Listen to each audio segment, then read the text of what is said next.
Bienvenidos al episodio número 4 de El Abogado del Alma. Estuve debatiendo conmigo mismo durante la semana sobre la temática a tocar en este encuentro y pensé, a 10 días de viajar a Paraguay para la creación conjuntamente con Raquel de un espacio para la exploración de la propia voz en el marco de un taller de Tantra, creí que sí, que este podría ser un buen tema. El taller se va a llamar Éter. Éter es el elemento del quinto centro de energía, del quinto chakra, la garganta. Centro que nos conecta emocional y psicológicamente con nuestra palabra, con nuestra verdad. El poder que realmente tiene nuestra palabra en el mundo que nos rodea, o bien, ciertamente, y por el contrario, y no está de más decirlo, la carencia absoluta de poder, de materialización de nuestra palabra en el mundo.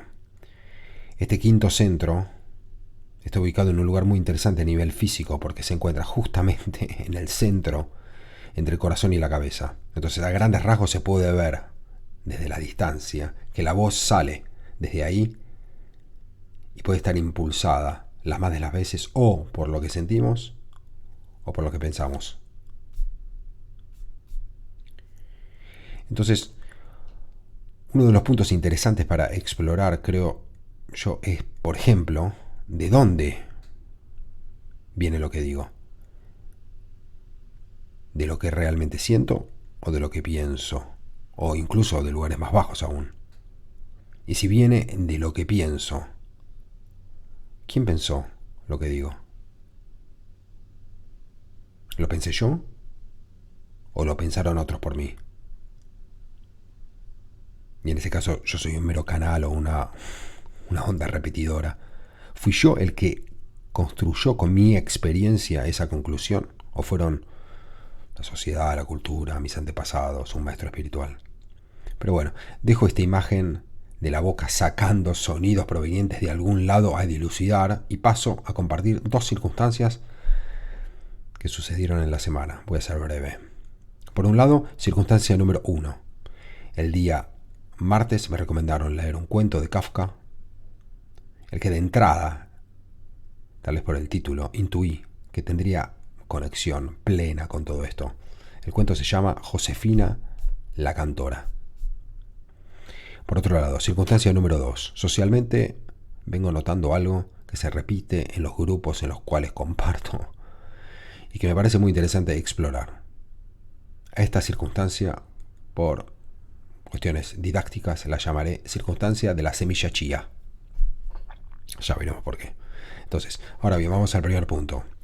En este cuento, Josefina, la cantora, Kafka nos describe la situación de la aparición de una cantante, Josefina, obviamente, que con su canto atraía multitudes. Resulta que era tan hipnotizador su canto que atraía al pueblo de una manera nunca antes vista.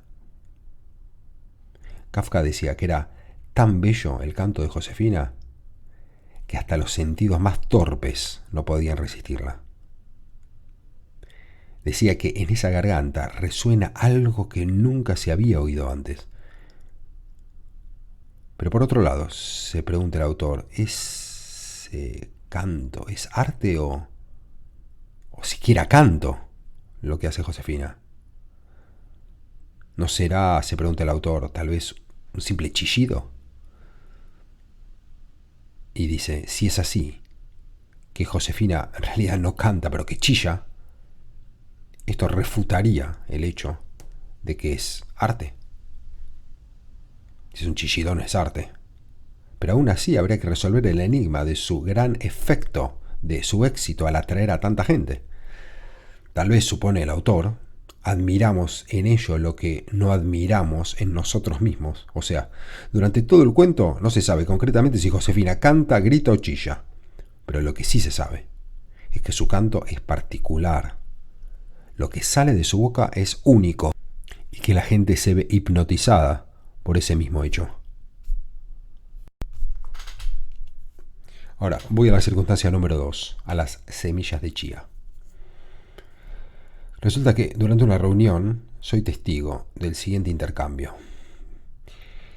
Digamos que está presente A, B y C. A le dice a B: le comenta que desde hace poco incorporó a su rutina matutina semillas de chía activadas. Inmediatamente después, notó que al escuchar ve esto se le encienden los ojos. La mirada cambia, un dejo de sonrisa hay en su boca, lentamente asiente, afirmando que ella hacía lo mismo. Reacción también suscitada en el rostro de C, quien también había incorporado esto a su rutina. Se notaba en el aire un dejo de comunión. Agrego acá, entre paréntesis, ¿no?, que yo también he incorporado las semillas de chía. O sea, esto no es producto de cierto dejo de envidia, sino simplemente por haber notado esta reacción en un grupo. Concretamente, estas tres personas se sentían más unidas a través de esta particularidad unificadora. Cierto manto de complicidad se derramó sobre la mesa y luego la conversación giró para otras particularidades también compartidas, y cuanto más eran las coincidencias, más rebosantes eran las caras de agrado, los asentimientos y la sensación de hermandad. Ahora bien, claro,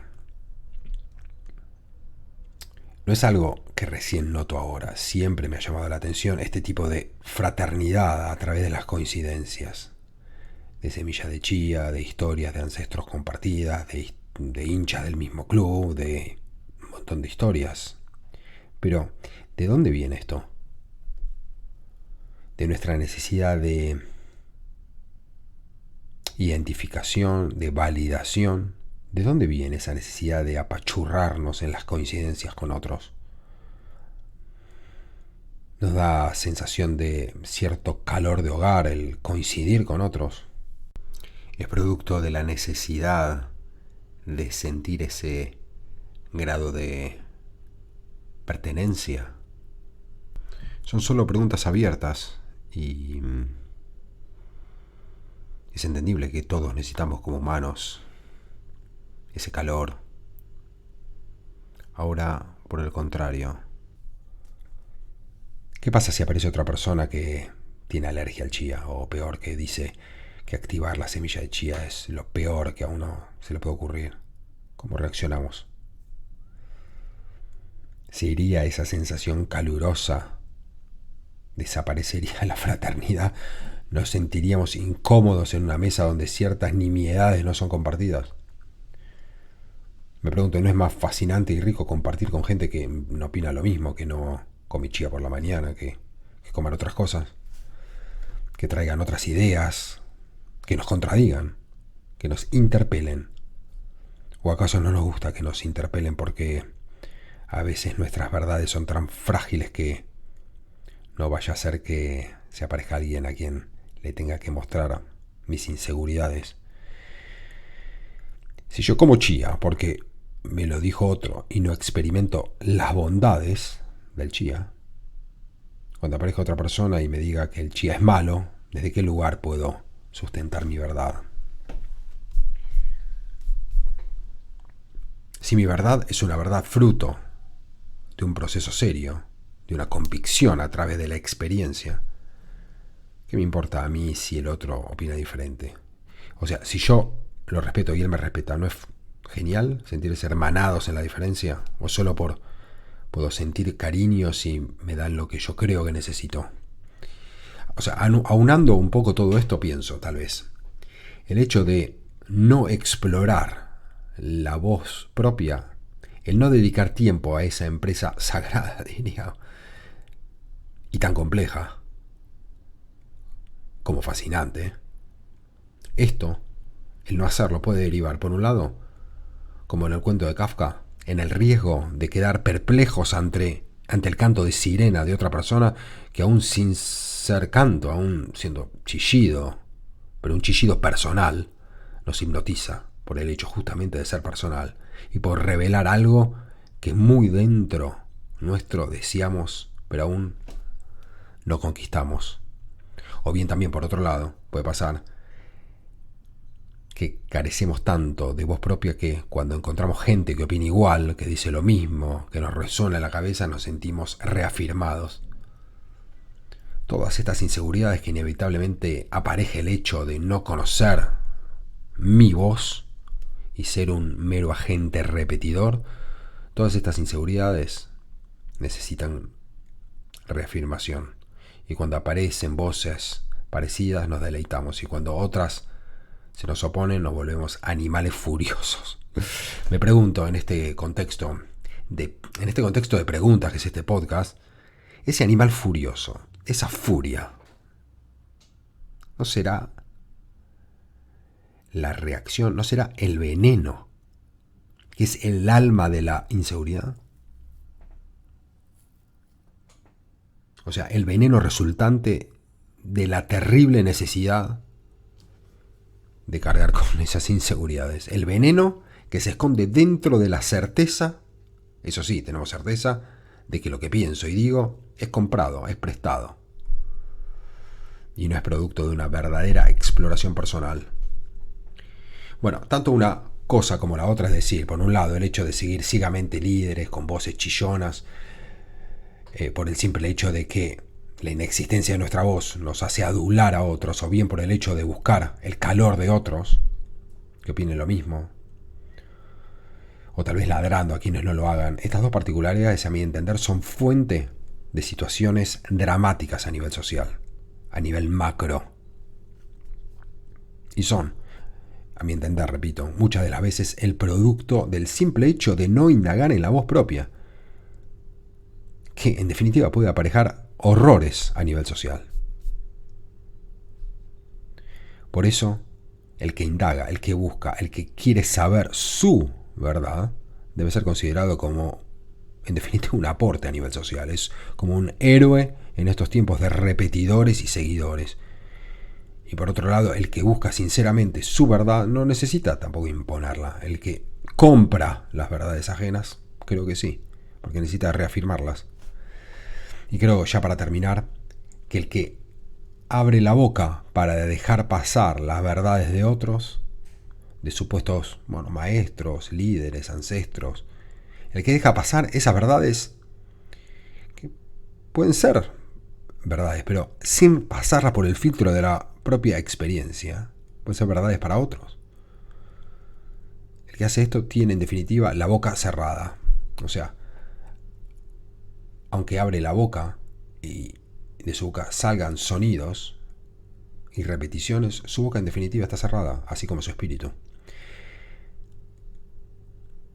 Es que no es eso lo que realmente necesitamos. En lugar de bocas que se abren para repetir normas, dogmas, tanto sociales, familiares, en lugar de esto, bocas que vayan dibujando trazos descubiertos tras su propia búsqueda. O sea, espíritus que exploren y vayan contando su propio viaje. Es que, y ya para terminar acá, no es esto de estar vivo, sino una pesquisa arqueológica pero interna, no tanto de Marte o Venus, sino de los planetas que llevamos dentro nuestro.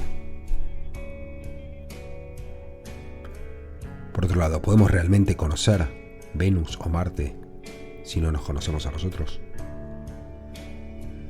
Y no solo esto, el que explora la paleta de colores de su canto puede brindar además los colores propios que complementan con los otros. Es en definitiva una contribución. Tal vez de mi canto salgan chillidos, aullidos parecidos a animales extintos. Tal vez, pero lo cierto es que esos aullidos serán tan atractivos para todos porque, además de auténticos, son notas de un instrumento nuevo que se suma a la sinfonía universal. Creo que necesitamos sumarnos con voz propia a otros aullidos. Una necesidad, siento, ancestral que, como manada, deviene del simple hecho de compartir la tierra. Y para terminar, ¿cuáles son las notas de tu aullido propio? Bienvenidos otra vez al Abogado del Alma.